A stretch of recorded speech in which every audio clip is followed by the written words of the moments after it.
Bueno, esta es la clase 7 de la unidad 2, la primera parte. En las clases anteriores sobre proteínas hablamos de cómo están estructuradas a nivel covalente a partir de aminoácidos y cómo por plegamiento de ese polímero, de ese polipéptido, adoptan una determinada conformación. Y también hablamos de que esa conformación no tiene por qué ser única, que las proteínas suelen admitir cambios conformacionales, que entre otros factores pueden estar regulados por la fosforilación. Ahora, en realidad todavía no entramos al cómo funcionan las proteínas, y es lo que vamos a hacer de ahora en más. Sí hemos dicho que las funciones son muy variadas, y que están en relación a una gran variación de formas, pero no hemos entrado realmente en cómo funcionan las proteínas. Es difícil describir cómo funcionan las proteínas, justamente porque las funciones son, como dijimos, muy variadas. Tenemos funciones de tipo estructural, tenemos funciones de tipo enzimático, tenemos funciones de almacenamiento y procesamiento de información, de transmisión de información, tenemos funciones de transporte de otras moléculas, tenemos funciones de almacenamiento de nutrientes, una lista larga y compleja, con muchas variantes. Entonces es difícil dar una respuesta general a esta pregunta de cómo funcionan las proteínas. Es difícil dar una respuesta general buena y acabada. Sin embargo, podemos decir algo que es bastante general y que se aplica a casi todos los casos, que es que las proteínas pueden cumplir sus funciones a partir de que se unen específicamente a otras moléculas. Esto suele ser lo primero que ocurre cuando una proteína va a ejercer una función, y este unirse a otra molécula es necesario y muchas veces da comienzo de alguna manera a la función que se va a cumplir. Acá tenemos un ejemplo, uno de miles, de una proteína que se une a otra molécula. La proteína está representada átomo por átomo con el código de colores que ya hemos visto a la izquierda, y a la derecha está representada de una forma que enfatiza la estructura secundaria. También la hemos visto, esta representación. La otra molécula, en este ejemplo, es una molécula de ADN que está representada en verde. Mejor dicho, lo que está representado es nada más que una pequeña parte, creo que 12 probablemente nucleótidos de una molécula de ADN, que a su vez está deformada, no es la típica estructura de la doble hebra que ustedes conocen, pero no importa. Lo que importa acá es que tengan una imagen de esa especie de abrazo, digamos, que está en este caso, parece que está dándole la molécula de proteína a su contraparte, en este caso la molécula de ADN. Que tengan una imagen de cómo esas dos moléculas encajan, de lo cercana que es esa interacción, que implica por supuesto que átomos de una de las moléculas de la proteína toquen átomos de la otra molécula, en este ejemplo la molécula de ADN. Podríamos dar muchos ejemplos más. Acá tenemos otro pequeño ejemplo. Esta es una enzima, la lisozima, que está presente en lágrimas y otras secreciones del cuerpo humano y de los animales. La lisozima en celeste, unida a parte en realidad de una molécula de un azúcar, cuya hidrólisis va a ser catalizada por la lisozima. En realidad lo que está representado es una parte de esa molécula de azúcar que es mucho más grande y que es un tipo de molécula que es característico de ciertos tipos de bacterias, y lo que hace la lisozima es catalizar la hidrólisis de esa molécula, ayudando entonces a destruir a esas bacterias. Otra vez, fíjense ustedes que la proteína tiene como un determinado sitio, decimos, como una superficie, una zona, en este caso es una cavidad, en la cual encaja muy bien la otra molécula.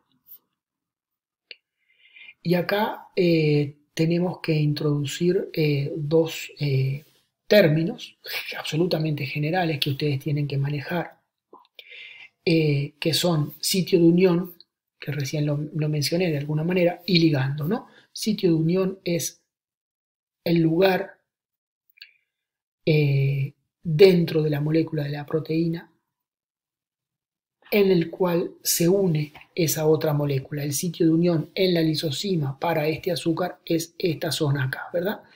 De alguna manera esta idea yo la empecé a introducir un par de clases atrás cuando yo les decía una proteína es una molécula muy grande, son muchos átomos. No es lo mismo para otra molécula encontrarse con este lugar de la proteína, con este, con este, con este, con este, con este, con este. La proteína tiene muchos sitios en su superficie con propiedades diferentes.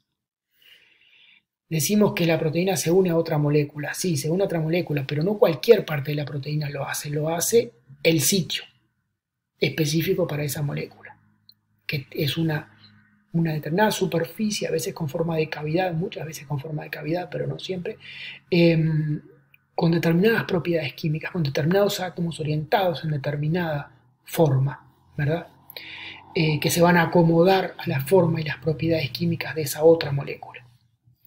Y a la otra molécula genérica, al contraparte molecular de esa proteína que estamos estudiando, le llamamos, otra vez enfatizo, genéricamente ligando. Ligando es simplemente el contraparte molecular. Es una palabra que es relativa, es como decir el tío.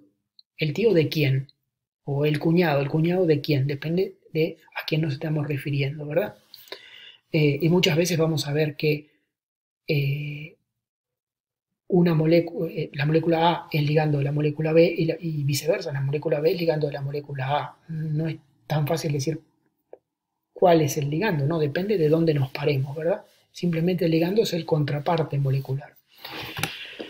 Bien, entonces, sitio de unión y ligando, ¿verdad? Acá, en este caso de la lisosima, el ligando es este azúcar bacteriano y el sitio de unión es este que está representado acá. En el caso anterior, si nos paramos en esta molécula de unión al ADN, esta proteína de unión al ADN, el ligando es una molécula de ADN con determinada secuencia, no importa ahora, y el sitio de unión es un sitio de unión amplio que abarca toda esta zona acá de la proteína. Bien. Bien. Dijimos entonces, voy para atrás, dijimos entonces, vuelvo a la primera afirmación, las proteínas cumplen sus funciones porque se unen específicamente a otras moléculas. Bien, esto parece muy simple, pero quizá no es tan simple. Yo quiero que analicemos un poquito esta palabra específicamente. ¿Qué quiere decir específicamente? ¿Qué quiere decir específico, especificidad? Y les voy a tratar de convencer de que especificidad quiere decir selectividad, quiere decir capacidad de discriminar, de decir, bueno, agarro A y no B, ni C, ni D, ni E. Por ejemplo, en este ejemplo que les muestro acá tenemos una proteína genérica, yo que sé, A, que tiene especificidad por la molécula D, que es otra molécula grande en la representación, podría ser otra proteína. Tiene especificidad por la, digamos, proteína D y no por la C ni por la B. Si se encuentra en solución con la molécula D, ambas van a quedar juntas, ¿verdad? O sea que D es ligando de A es ligando de D. Pero si se encuentra con C o con B, va a haber interacciones transitorias, pero no van a quedar juntas. La primera aproximación muy sencilla, muy grosera. Especificidad quiere decir selectividad, quiere decir la posibilidad de unirse a D y no unirse a C, ni a B, ni a X, ni a Z, etc. Más allá que estas otras moléculas puedan ser parecidas en algo a D. En bioquímica se suele usar como palabra opuesta, como opuesto de interacción específica, interacción promiscua. en el sentido de que, bueno, puede haber situaciones donde una proteína se une a A, B, a C, a D, a E, a un conjunto grande de otras moléculas, ¿verdad? Es una interacción promiscua. Promiscuo es una palabra que quizá ustedes la han escuchado en un contexto más humano, digamos, ¿verdad? Entonces, una persona que es promiscua, ¿cómo les voy a decir? No quiero dejar grabado nada que sea después citado y sea visto como algo un poco incorrecto en el contexto de una clase formal, pero cuando estoy dando la clase que no me están grabando, yo les digo, bueno, promiscuo es cuando una persona le da lo mismo, o una potencial pareja que otra, que otra, que otra, que otra, que otra, y es lo contrario de específico, que es una cuestión de elegir, ¿verdad? Eso para que se rían un poco de pronto y para que les quede esa idea.